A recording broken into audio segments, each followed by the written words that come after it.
Now, I request you, Honorable Madam Sonia Gandhi ji, to deliver a speech.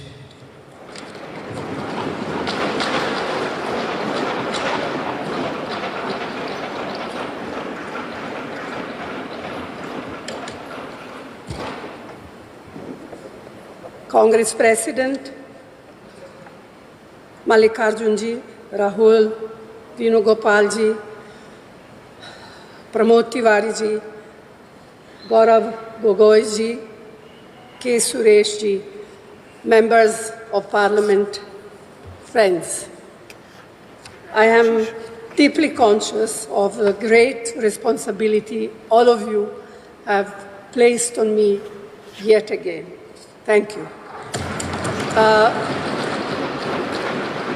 Let me, first of all, greet and congratulate all the newly elected Lok Sabha members of Parliament.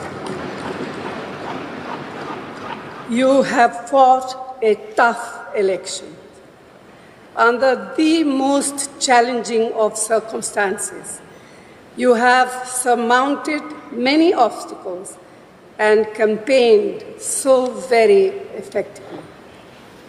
Your success has given us a much greater presence in the Lok Sabha and a more effective voice in its proceeding, both of which will help give greater strength to our participation.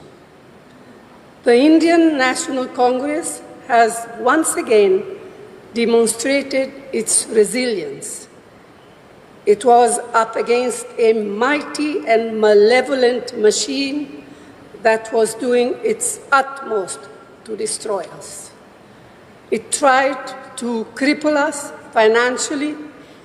It carried out a campaign against us and our leaders that was full of lies and defamation.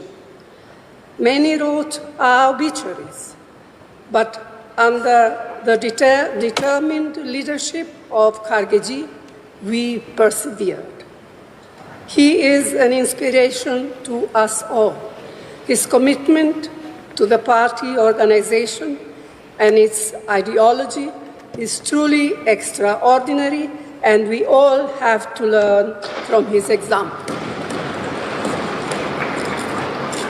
The Bharat Jodo Yatra and the Bharat Jodo Nyaya Yatra were historic movements which rejuvenated our party at all levels. Rahul deserves special thanks for his tenacity and determination to fight on in the face of unprecedented personal and political attacks. He also shaped our narrative on guarantees and on the protection of the Constitution very sharply. And it is my personal belief that the constant upholding of the importance of our Constitution during our campaigns by Rahulji, Kharge-ji, and all of you is that which compelled the Prime Minister yesterday to bow down literally to that which is for us a precious book, the Constitution, containing the Constitution of India. The CWC resolution passed yesterday has not earlier today, sorry, there's a mistake here, has also thanked all of you, all of our colleagues and workers across the country who worked, and they too worked very hard and so very diligently for our success. On your behalf, I wish to reiterate that sentiment strongly. Lakhs of workers in both rural and urban areas have stood by the party in the most difficult of times. We salute their courage and commitment. We owe them a debt of gratitude. Ours has also been a campaign where we have functioned truly as a collective. To those of our colleagues who contested the election but lost, I extend our full support and tell them that they fought valiantly and did our party proud. Our numbers in Parliament have increased significantly. Not only is the Indian National Congress a large contingent in the Lok Sabha, but we are bolstered by the strength of our India partners, some of whom have themselves come back impressively.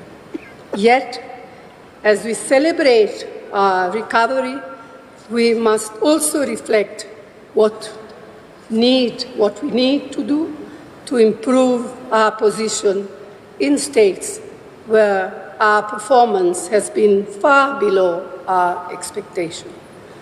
The Congress President spoke about this earlier in the day at the CWC, and I wish to reinforce his plea. The Prime Minister, who sought the mandate solely in his name to the exclusion of both his party and its allies, has suffered a political and worse, a moral defeat. In reality, he has lost the mandate he sought and thereby lost the right to leadership as well. Yet, far from taking responsibility for failure, he intends to get himself sworn in again tomorrow.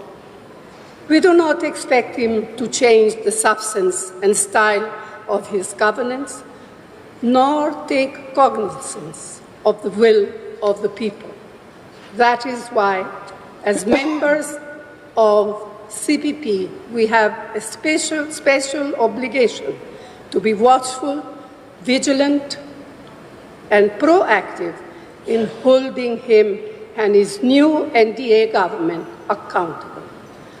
No longer can and should Parliament be bulldozed like it has been for a decade now. No longer will the writ of the ruling establishment be permitted to disrupt Parliament whimsically, mistreat members, or push through legislation without due and proper consideration and debate. No longer can and should parliamentary committees be ignored or bypassed like they have been since 2014. No longer will Parliament be muzzled and stifled as it has been over the past 10 years.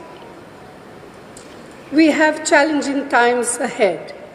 We have to be alert, prevent any attempt to increase polarization and erosion of secular and democratic values. So this is a renewed opportunity for us as a party that established parliamentary democracy in our country to bring parliamentary politics back on track to where they legitimately belong. In this election, the people have voted decisively to reject the politics of divisiveness and authoritarianism. They have voted to strengthen parliamentary politics and safeguard our Constitution. They have voted for the agenda of economic and social justice. That indeed should continue to be our objective and guide. Friends, this is a very emotional moment for me, for us all, especially the newly elected members of Parliament. All I have to say is that I have received so much love and affection from you. So let me close by the assurance to you all that I will do my best and more to fulfill the trust and confidence you have continued to place on me. Thank you. Jai Hind.